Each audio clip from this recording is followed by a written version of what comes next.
Hey everybody, it's me again. I'm sorry. I apologize that I didn't get through this book as fast as, alright. I didn't get through this book very fast. It's like over a week since I read it. Um, so sorry about that, but well, I've read it now, and I'm.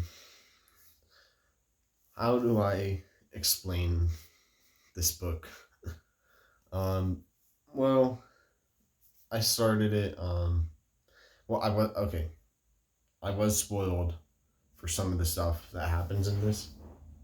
So a few things that happened weren't necessarily like this like mystery to me because I already knew kind of what happens. But still, I thought it was really great, even knowing some of the stuff that happens. Now this isn't necessarily a review, but it's more the thoughts that I have on this book because I just have scattered thoughts right now about it. Um, Not any like, or I don't know, organized like review. Um, so this is more just thoughts. Well, first of all, I'm just gonna say this is such a journey. This book. I mean, when I'm looking back on it, like while I was reading it, like this way through or whatever, I would look back on where I started from like the first chapter or the first few pages or the really any chapter like 100 pages before, and I would just think, wow, this there's so much that happened, and I can't believe that from where we started from in this first chapter, and now we're on chapter like 15 or 20 or something, and just amazing to look back and be like, we started from there, and now we're here, and it's crazy. By the way, spoilers are going to be in this video. I forgot to say that. But yeah, basically, yeah, it's such a journey.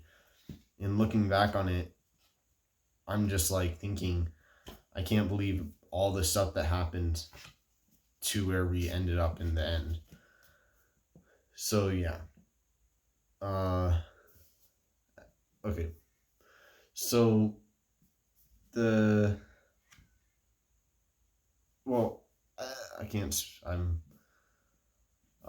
trying to get my thoughts together, but basically, what would happen is there was like one chapter, like three chapters in a row that are fantastic, and then suddenly I get to this part where it's becomes slow again, and then it's like it would be some good chapters in a row, like four good chapters in a row. Then there would be maybe two chapters that are slow, and it would just go back and forth like that a little bit during one point. I would say the book is good and stuff, and there's some really great moments. I mean, like the moment in Barlon when the Murdral shows up is just it's great, and I'm so excited for when this becomes a TV show. I don't know when it is, but I know it's been in development for a long time. So I'm very excited for it because if this is done right, this could be one of the best fantasy TV shows of all time, in my opinion. There's just so many moments that I'm so excited to see other people's interpretations of it on the big screen, so to speak. But it's not. It's coming out on Amazon, I think. So I'm really excited for the adaptation. And if you know when it's coming out, just tell me in the comments.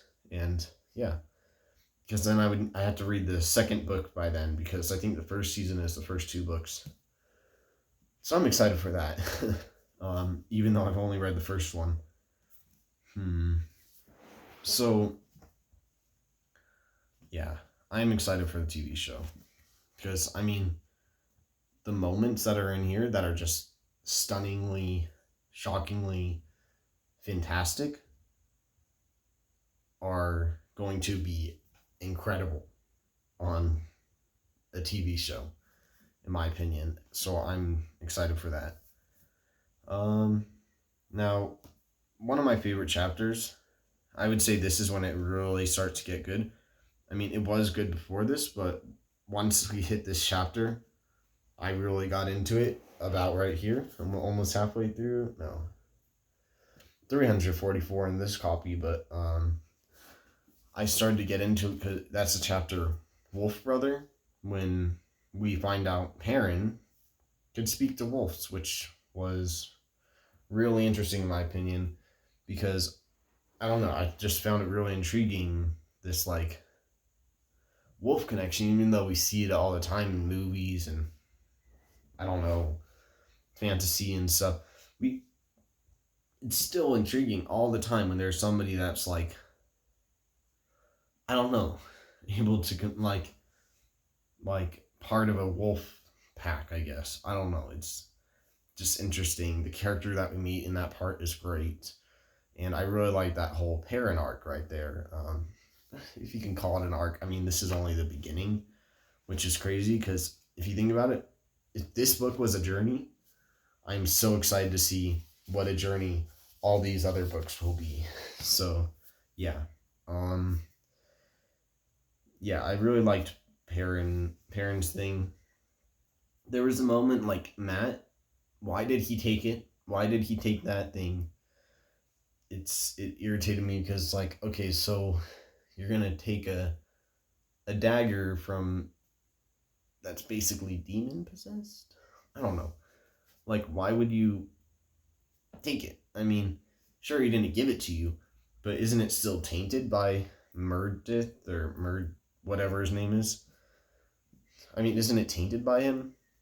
I don't get why he would take it and not throw it away. Like, after Moraine told him the story, he should have thrown it away. But I don't know what you could do about that. So, yeah, that really annoyed me because, like, come on, Matt. Don't you realize what this thing is doing to you? Um, so yeah.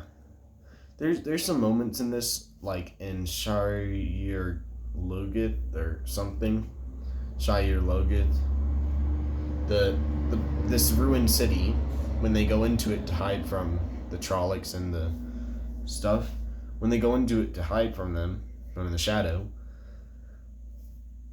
why didn't Moraine tell them there were a demon thingy? I mean, it's not a demon, but like, whatever.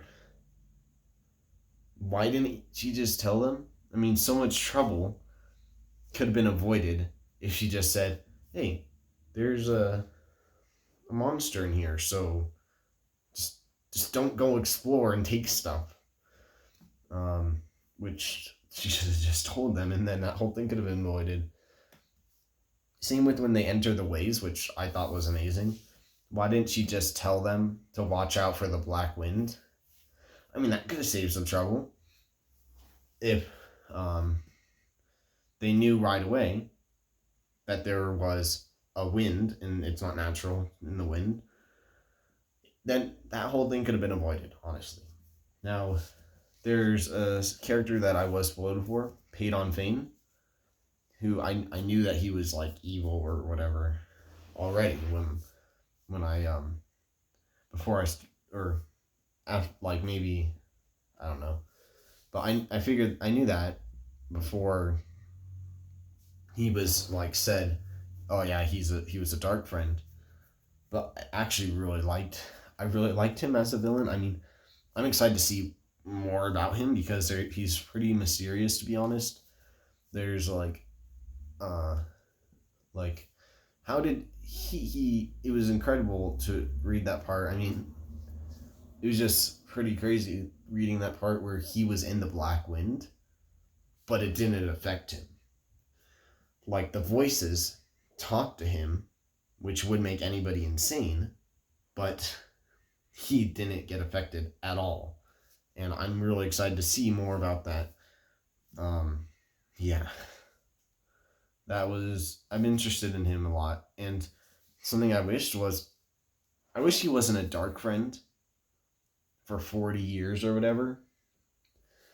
Because in my opinion, when I saw him, by the time we got reintroduced to him, I was thinking, oh, yeah, this guy, it's going to be really interesting because if he was just, a regular peddler, he's a regular salesman, basically.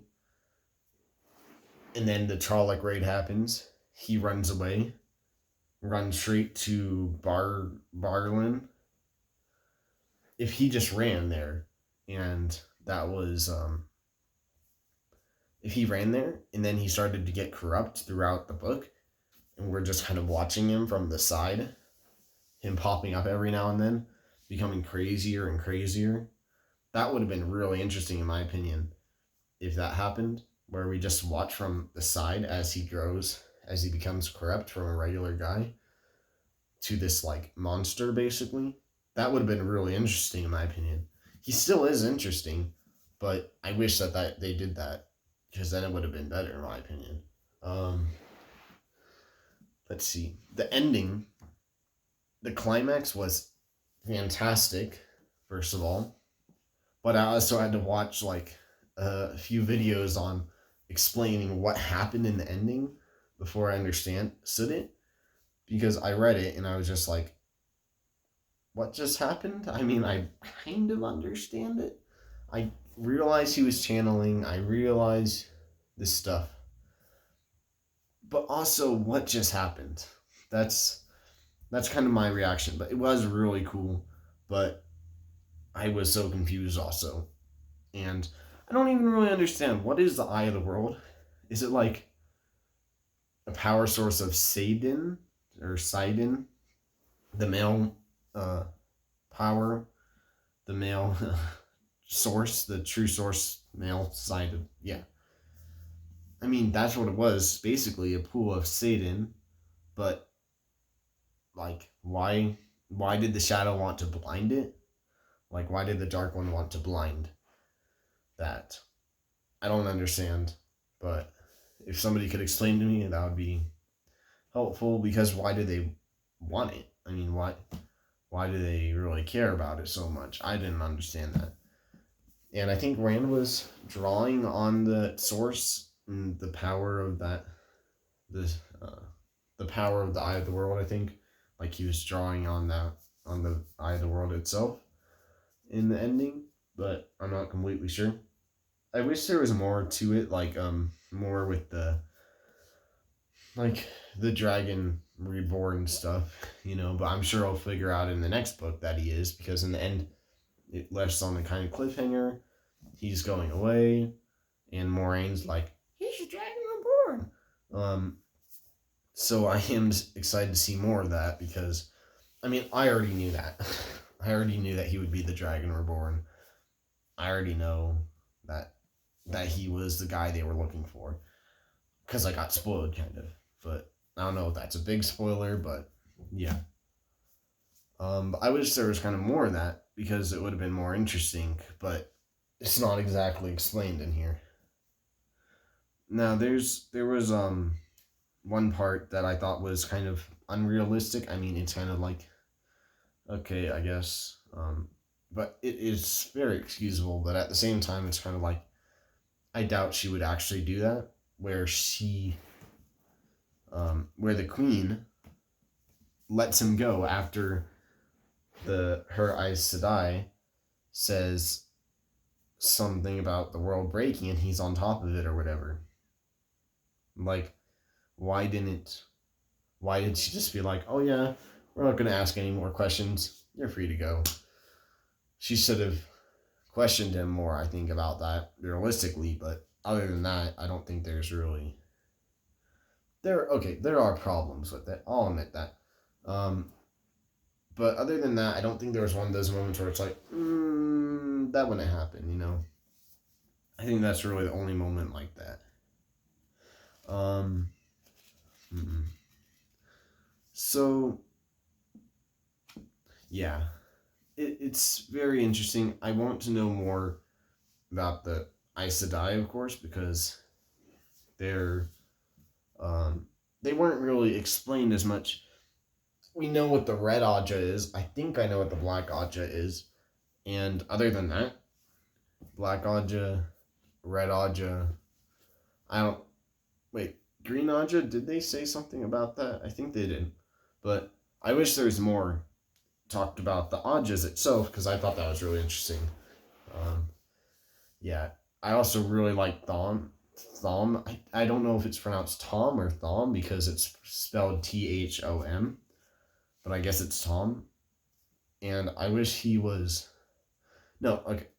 I really liked his character. And that scene where he. I mean, I'm sure. I don't know if people are watching this that haven't read it yet, but I already said it's spoilers, so. The scene where he fought the Murdral and supposedly died, we don't really know if he died or not. That scene was great. I really liked that part. Then I like the part where Rand and Mat are going around performing at different places so they could eat and sleep and stuff. That part was really great because they were kind of becoming like Gleemans, and I thought that was really cool because they're like becoming Tom in a way, and that was really good. And yeah, I really liked that stuff. Oh, the great part is how Perrin was saying, "Oh yeah, Rand has a way with girls that I wish I had," and then from Rand's perspective, Perrin has a way with girls that he wish he had. So it's very funny and interesting how they're like, "Oh yeah, this person is so much better at doing this," but that same person thinks that they're better at doing that than them. I think I'm saying that right. But I thought that was really interesting and it really showed their friendship in a way, I think. And there were some parts that I really wish there was more of. I really wish there was more of this between. I wish there was more of the friendship between Mat, Perrin, and Rand because, in my opinion, that was one of the best parts. Like the scenes where they're like kind of teasing each other, being like, haha, teasing each other. The scenes where they're teasing each other are probably my favorite parts of the book. Very few parts actually have that. Sadly, there's not a lot of that, like, I don't know, relationship between them. Sadly. And I wish there was more, and I hope there's more in the rest of the books. I'm sure there will be more. Because that was really interesting, and I really liked it. I really like stories like, I don't know, like just like showing their bond and stuff. I wish that there was more of that, but unfortunately there was only a few scenes that really did that. And I hope there's more later. Like the scene when they're in the ways and they're kind of teasing each other um in there, that was a good part. I liked it. Um before they slept. I mean, if there was more of that, it could have been so good if there was more of that stuff also. Hopefully there will be more. Anyways, another part that's great is the coming of age stuff. Now, I like coming of age books a lot. I mean, like, it is a fantastic book and has so much coming of age stuff in it. And I really like that. A lot of Stephen King books are actually have a lot of coming of age elements. And I really like that. But it was so, I really hope there's more of this. But there were some scenes like the traveling people where when the girls are dancing for Perrin, when the girls are dancing for Perrin, I thought that was hilarious because Perrin was just like trying to ignore them and he didn't know what to do. He was wishing Rand was there. That part was so why do I keep saying interesting? Funny. It was so funny. And I don't know, really shows you Perrin's character and he just feels awkward around girls and stuff, and I thought that was really good. I thought that part was great because I don't know, it felt so like relatable. Like I felt like I could understand Perrin. um so yeah, Perrin, that part was great with that. Um Same with Rand. When he was at that one person's house, that was hilarious. And the way that Matt teased him about it in different parts in the book, I wish there was some more of that also. The teasing, I wish there was more of the teasing because it really shows the friendship, character, and just, it's funny. And I thought that stuff was funny. Like how just Matt teasing everybody he doesn't tease people enough. That's my issue. He doesn't tease people enough.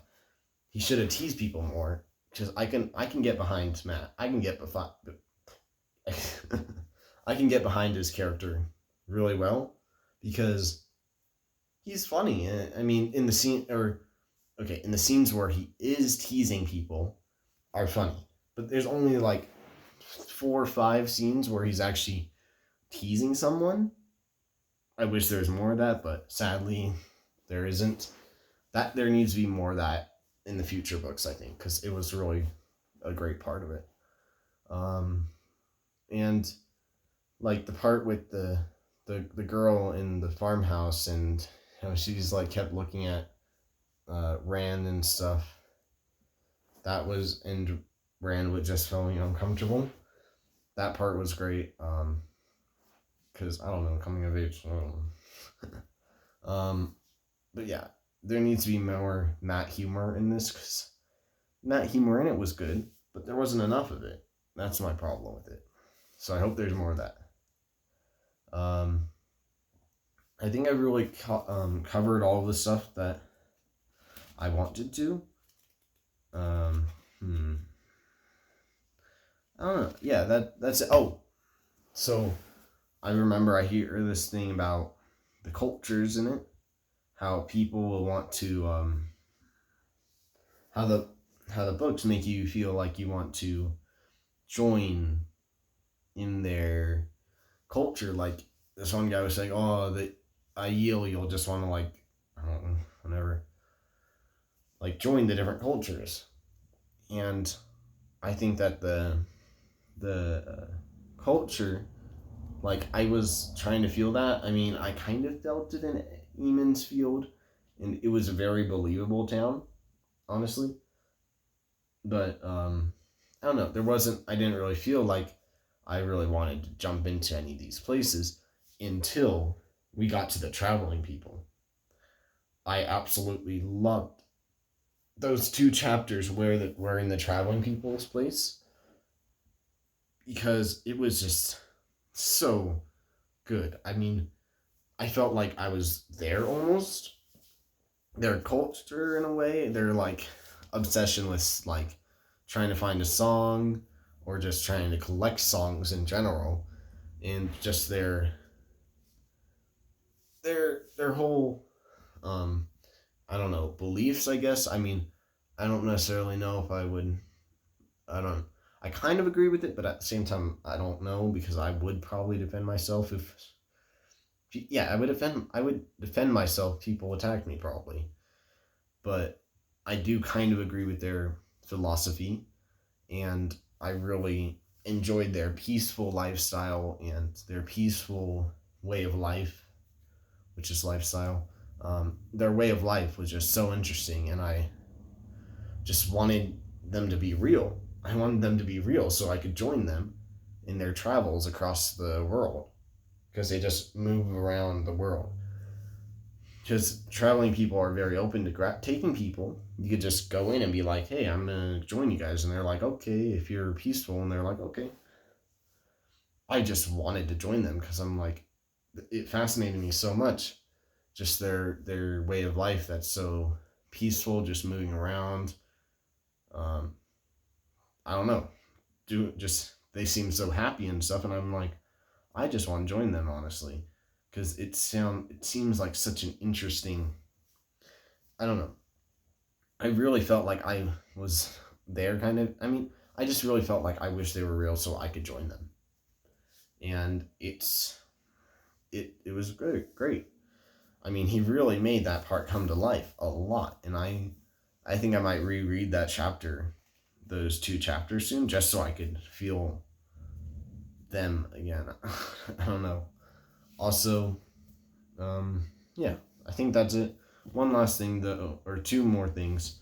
One, as I said, the ending was confusing, so I'm gonna probably reread those last three chapters soon. And I also wanted to say that I'm not gonna be reading. I don't think I'm gonna be reading each book right after each other. So I don't know if I'm gonna read The Great Hunt. Like, I'm. Here's the thing. I might be reading The Great Hunt right after this one. I don't necessarily. I don't. I just need to think about it a bit, because this is good, but I don't know if I can necessarily go to the straight one, go straight to the next one, because I think it's a great book. The writing is good, but it's hard to read. You can't read it fast. Like, this took me a while to read, um, more than books that are the same size or longer take me less time to read than this one did for some reason. And I think that's because the writing, it isn't necessarily something you could just fly through.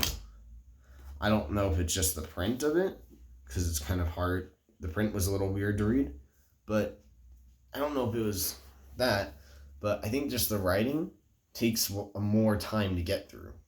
So like reading 20 pages will probably take me the same amount of time in a different book with the same amount of print on a page, as it would for me to take on the same print page thing. 40 pages would take, it takes me 20 pages, 40 pages in a different book. So I just think that it takes more time to read a Wheel of Time book than it does to read any other book, really. I read It, which is over 1,000 pages, and it had so much words on a page in less time than it took me to read this book. So I just think the writing just takes a lot longer to read. That's not bad. That's fine. It just takes a while to read. So because of that, I'm going to have to I don't think I'm going to be able to read each book right after each other. Because right now, I want to get a lot of reading done right now. Over the next few weeks, the next month actually. I want to get a lot of reading done in July and stuff. Because of that, I don't know if I'm necessarily going to be able to pick up another Wheel of Time book in that time. Because I know I could. It's just, it takes longer. It's slower to get through, I think, not because the book's slow, but just because the writing is a little longer to get through than other books. So because of that, and I want to get a lot of reading done this next month or two, that I probably won't pick another Wheel of Time book up in that time period. But I will after that, because I just have to read these books slower and read them when I know that I can, when I want to read something that's like, okay, I'm going to read a book, but I don't want a book that I could just fly through because I want it to take longer. I'll pick up Wheel of Time again, because right now I want to get through a lot of books. Because of that, I think I'm going to have to